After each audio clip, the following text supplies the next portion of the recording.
Hi there guys, it's Ashley again and I'm back with a new video.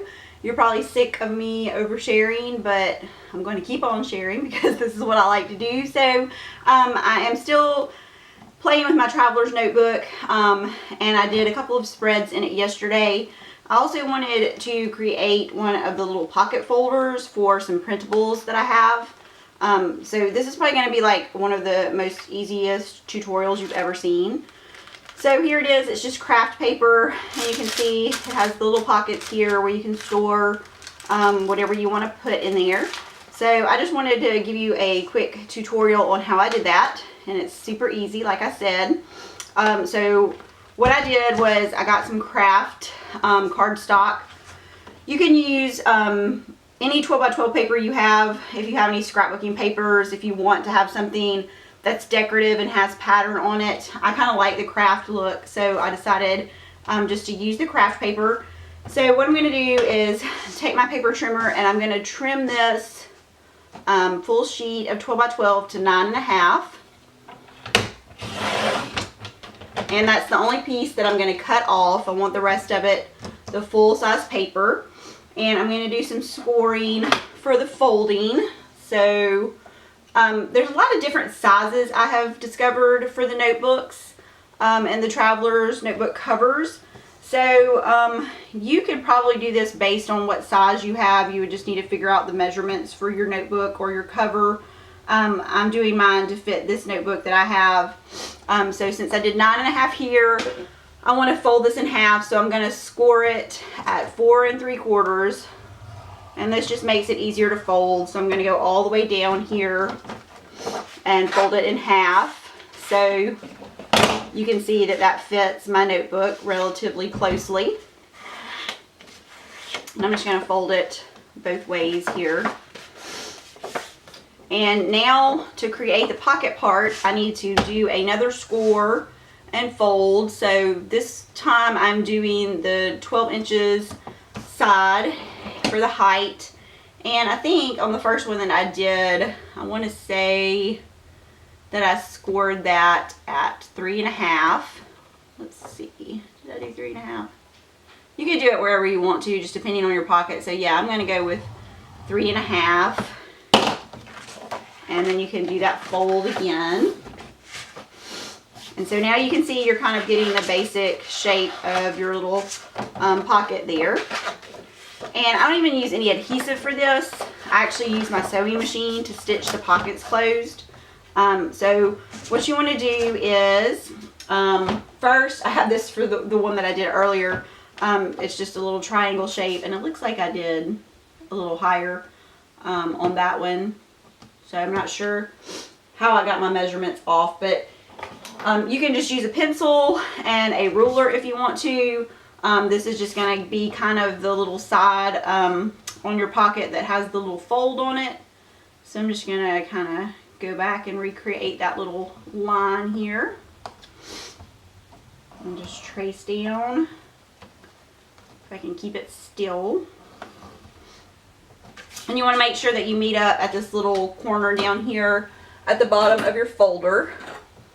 And so what I'm going to do is I'm going to cut this side first with my scissors. You could use your paper trimmer if you wanted to, if you don't feel that you can cut it straight. I'm just hand cutting, and you want to cut to the little point there where it meets up. And then you don't want to cut this flap off, because then you can fold it over just like that, and then you can go ahead and do your other cut. I'm actually going to fold it this way so I can cut easier from this side. And so you don't even have to use your pencil to trace that other side, because you're just cutting, and you're going to get the same matched angle there on that other side that you have. So now you can see you have your little flaps there for your notebook. And so you're going to want to close these sides, obviously, and leave this open so you can tuck your things in. So what I did was I just took my sewing machine and placed it under. I actually wanted, this is a textured cardstock, so I actually wanted this part for the inside, so I just folded it this way, just so it has the textured part right here on the little flap. So then I took my sewing machine, and it depends, like if you want the outside of your album to have the correct stitched side or the underside stitch. I don't really know exactly what those technical terms are for that. So you can do it either way. So if you want the regular stitch on the outside, then you want to flip it over this way when you're stitching. It just depends on how you want to do it. I really don't care because I like the handmade look of it. So either way is fine with me. And if you want to, you could just add the stitching and go all the way around, just to have a fun stitch edge and some texture. So I'll just show you real quick how I did it for this one. I just started above the pocket and then go down to the edge of my folder. And you want to kind of keep it there along the edge of your pocket so you've got all that space to put your little things in that you want to store in. And I don't know if you can see it or not, but when I get to the end, I always like to lift up my foot and then just spin it around, and that keeps it in place. And then go ahead and finish stitching to that other side. And then just stop when you get to the center. And you can pull it out. I think my sewing machine has been possessed lately because some of the stitching has been a little kind of wonky. This one looks pretty good. But you can see how that just closes up the pocket. And now you're ready to put whatever you want to store in there, printables, tags, anything like that you want to add in. And you would obviously do the other side too. I did not add any decoration to mine. I just left it plain. So you can see if you wanted to, you could add some stuff to the little cover if you wanted to do that. And like I said, I just used it for some printables. These are the free printables that I have on my blog, which I will leave in the comments below. And then this is the Fresh Air collection that's in the Cut Shop Etsy store, which I will also leave. It's just a printable set that I printed out and just can keep in here and have it stored for whenever I want to use it. So I hope that was helpful, and like I said, pretty easy, not too complicated. I don't like complicated, especially when it comes to measuring. I am not a math-oriented person. I am a creative person, so when it comes to sizing and measurements, I kind of get lost.